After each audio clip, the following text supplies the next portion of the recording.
se essas arcas são naves, quem as construiu? Se elas estão presentes aqui desde a antiguidade, desde a época dos sumérios, Pois e é. desde muito antes trazendo marcianos para a Terra. Exatamente. Né? E como é que a gente chega no que a gente está vivenciando hoje? E uma coisa que eu gostei muito que o Michael Salla trouxe na introdução do vídeo é que ele fala o seguinte: ele se direciona às pessoas e fala assim: nós estamos vivenciando, sabemos e temos a plena noção, nós que estamos despertos, né? Nós temos a plena noção do que está acontecendo agora, estamos vivendo os últimos momentos, os momentos finais de toda essa caminhada que a gente sabe que essa jornada levou milhares de anos, por isso que a gente anda cansado aqui. E também sabemos que os que não estão despertos, aí ele fala das famílias, dos amigos, das pessoas que convivem conosco, vão precisar de um apoio muito grande nosso com relação a tudo isso que está para vir à tona. Ele começa esse vídeo falando exatamente sobre essa questão do disclosure, né? Sobre essa questão das revelações de tudo aquilo que a gente está... Chega, né? Vamos falar logo sobre isso. E que o JP já está trazendo algumas coisas, umas informações aí, gente. Tem arca por todo o planeta, tem arca pra caramba aqui na Terra, tem arca dessa aqui no Brasil. Isso. E a gente sabe que assim, o que tem de informação ainda é muito pouco do que está relatado, né? Tamo junto. A gente está assim, né? A gente está... Chega, já acabou. Aliás, o JP fez uma live ontem no Instagram dele. Vocês já estão seguindo o Instagram do JP? Vão lá, tá? Isso. Ele fez uma live ontem, quase de madrugada aqui para nós, que já era bem 11h30, meia-noite, falando que em seguida vai ter novidades com o Dr. Salla, tem umas novas atualizações, o Dr. Salla deve publicar em seguida. Segundo ele, que nem um pouco suspeito, está muito legal. Então a gente vai dar uma olhada assim que for publicado. Então, quem construiu essas arcas? Quando a gente fala de ancient civilizations, né? As civilizações antigas, né? Civilizações do passado, e que aqui teimam em chamar de caçadores e coletores, tudo aquilo que nós temos aqui de arqueologia proibida, o que nós achamos, né? Pelo mundo inteiro, não é só aqui no Brasil, o que nós achamos de relatos, o que nós achamos de provas, mais do que relatos, né? Quantas provas nós temos dessa presença extraterrestre aqui no nosso mundinho, né? That's gonna be different types of disclosure as well. Tá, a gente vai ter diferentes tipos de revelações, né? No entanto, né? For healthy, para saúde, novas tecnologias, vida alienígena no nosso sistema solar, humans working, humanos trabalhando no nosso sistema solar, como nossos queridos, né, denunciantes do Serviço Secreto Espacial trazem. There's gonna be a lot of... Vai ter muita coisa, né? Vai ter muitas revelações diferentes. Not all disclosure, nem tá? Toda, Diferente disclosures, mas não todo, né? Will come at once, one at a time. Vem em doses homeopáticas, até porque se a gente jogar um balde, acabou, né? O povo já vai surtar com essa coisa homeopática. Imagina, e eu acho que não vai ser tão homeopático assim, né, JP? A gente usa esse homeopático em gotas, né? Vai vir. Vai vir, mas vai ser uma de cada vez. A coisa vem aí. Até porque, assim, tem muita gente que tá totalmente dentro da caixa e vai tomar um susto, né? Pois é. Então, a gente sabe que a gente está no universo micaélico e ele vai no sapatinho, assim, né? Bem a lá Yeshua de ser, né? Isso. Então, falando em disclosure, falando em revelação, obviamente ele traz The Only Planet of Choice. Eu não sei se... Acho que tem versão em português. Tem versão em português. Acho que deve ter aí, andando pela internet. Vocês procurem na Amazon, porque eu acho que eu já vi alguma coisa disso. Vocês que acompanham o Demis, com certeza já ouviram muito falar desse livro. O Demis cita muito esse livro. Né? E realmente, ele é um livro... que é impactante, né? Pela época em que ele foi escrito, ele foi publicado em 93, então já tem aí 30 anos de publicação. Tem PDF, realmente. Isso, Roberto, obrigada. Eu devo ter ele também. E esse livro foi escrito por uma canalizadora, Phyllis Schlemmer, né? E que ele é um compilado de 20 anos de canalização, e ela canalizava o Conselho dos Nove. E esse livro traz não só a experiência dela, mas a experiência dela trabalhando junto com o Dr. Andrija Puharich, né, que era um médico que começou a trabalhar lá na década de 50, né, com o Conselho dos Nove e principalmente trabalhando com canalização dentro de uma gaiola de Faraday. Para quem não sabe o que é uma gaiola de Faraday, é essa estrutura criada por Faraday, né? Que ela cria um isolamento eletromagnético, né? Então mostra aqui uma isolamento bobina, do campo eletromagnético, exatamente. Uma bobina liberando uma carga elétrica grande. E bem similar à bobina de Tesla, né? Inclusive, muito se fala de gaiola de Faraday para proteger equipamentos eletroeletrônicos, né, de eventuais aí flechas solares e alterações eletromagnéticas. Então, acidente. Hoje a gente tem algumas pastas e envelopes que a gente que se compra na internet, tá? Tem esse material que nada mais é do que uma trama metálica na sua estrutura para proteger esses cartões de crédito. Eu tenho até um que você protege justamente por causa dessa aproximação, né? E tem gente pegando isso, passando maquininha até perto da bolsa, né? Então você já tem essa gaiolinha de Faraday vendida. Então esse conceito é bastante utilizado e justamente qual é a ideia? É o isolamento eletromagnético, para que realmente não tivesse assim, alguém passando rádio, né? Ela está escutando uma onda de rádio de um equipamento. Não era isso. Então era para garantir esse ambiente isolado de qualquer outra agenda. Tá?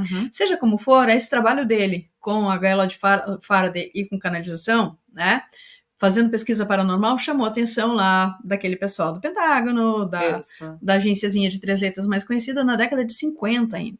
Tá? Sim. Ele trabalhou intensamente, o Puharich, né, com o pessoal da Marinha. Isso já explica muita coisa.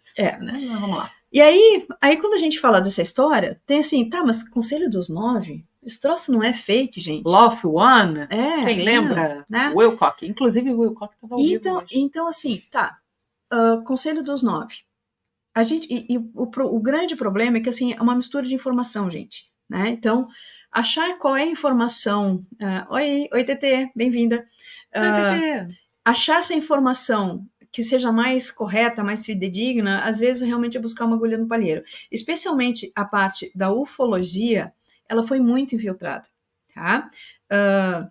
Ufologia, gente, sempre foi a comunidade daquele pessoal fora da caixa que não aceita as explicações mais comuns, tá? Então, são os conspiracionistas, os teóricos da conspiração por essência, porque a gente se baseia em muitas informações que estão sendo deliberadamente escondidas, tá?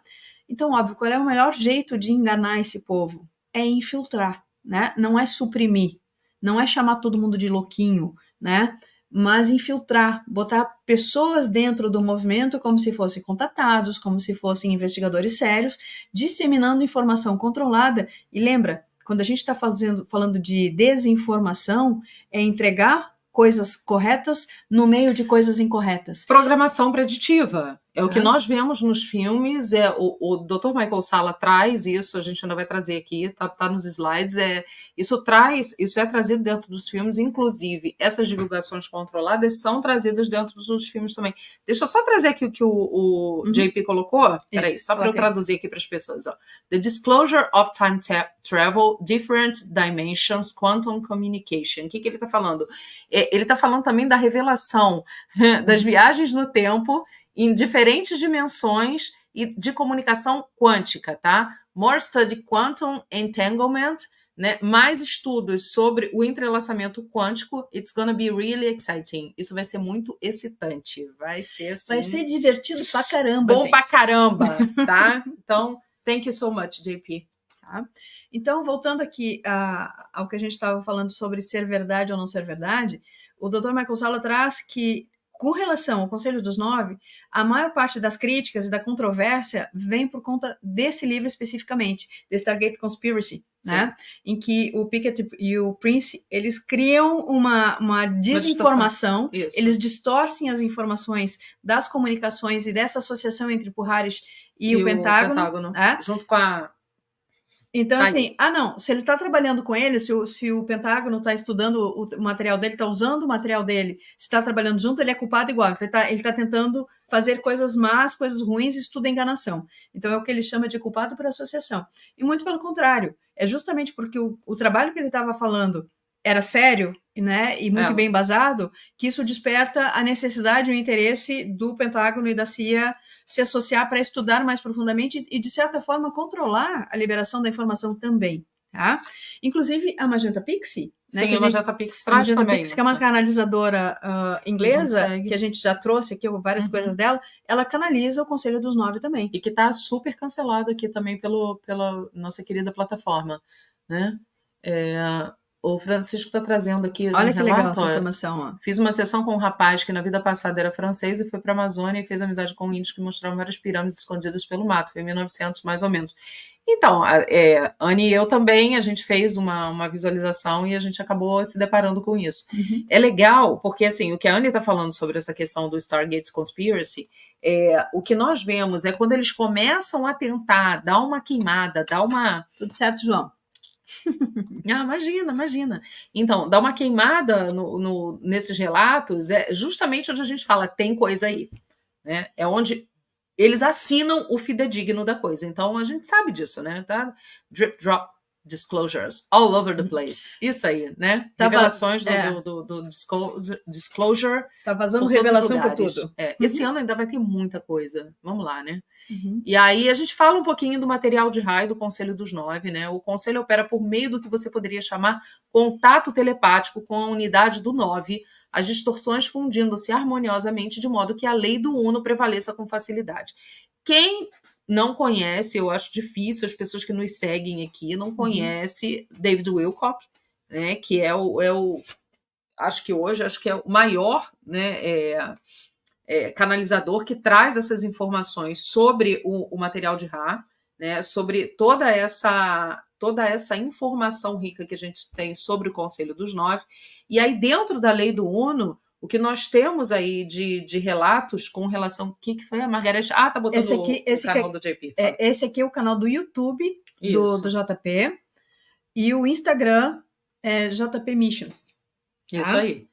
Então, sobre essa questão do material do Conselho dos 9, que vem também citando muita coisa sobre todas essas arcas, né? Ali dentro você acha muitos relatos também muito parecidos com o que a gente fala de canalização sobre os semeadores, que é isso que o Michael Salla aborda, sobre essa questão dos geneticistas, sobre as 22 ou 24 raças. São 22 sementes e 24 raças, não é isso? 22, eu sempre confundo esses 22 experimentos. 24. Isso, tá? Então, assim, no livro que a gente vai voltar em seguida, né, lembrando assim, ele fala lá do livro, né, de John Planet of Choice, como sendo um livro muito importante pelas informações que ele traz, canalizadas do Conselho dos 9. Ele abre o parênteses, espera aí, Conselho dos 9 é sério ou não? Sim. Então ele diz da onde vem a controvérsia, que é aquele livro que a gente mostrou, Stargate, e aonde a gente pode informar dados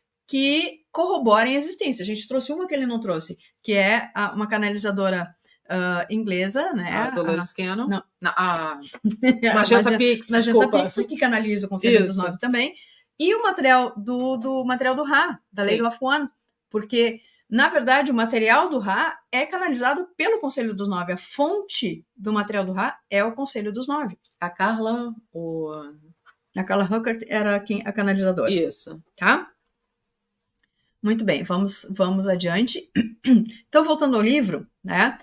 O Dr. Michael Salla chama a atenção que essa aqui é a primeira publicação em que vai trazer essa discussão sobre as 24 civilizações extraterrestres que semearam a raça humana. Então, ele traz, desse livro que existe o conceito dos seeders, né? Dos semeadores. Dos semeadores, isso. Então, seria uma alternativa entre o criacionismo e o darwinismo, a gente tem essa teoria da vida extraterrestre. E o que é interessante, que eu estava falando com a Anne, a gente estava vendo aqui juntas, né?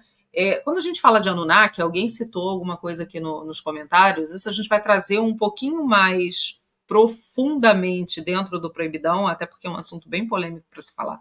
Quando a gente fala de Anunnaki, nós fizemos até uma live sobre isso, que deu uma polêmica danada. Isso é uma opinião nossa, tá? Como a gente fala, isso é uma questão de uma visão, não é verdade absoluta, vocês não tomem isso como verdade absoluta, mas corrobora muito com relação a trazer a Anunnaki como uma raça. Não.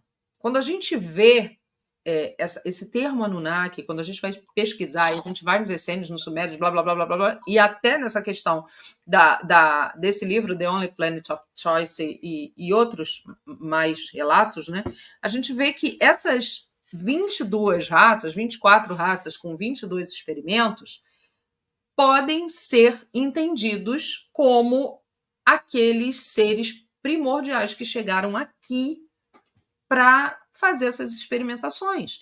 Então, sim, raças distintas. Por que não? Né? E a gente joga essa perguntinha, porque aí corrobora com o que a gente vai falar no Proibidão.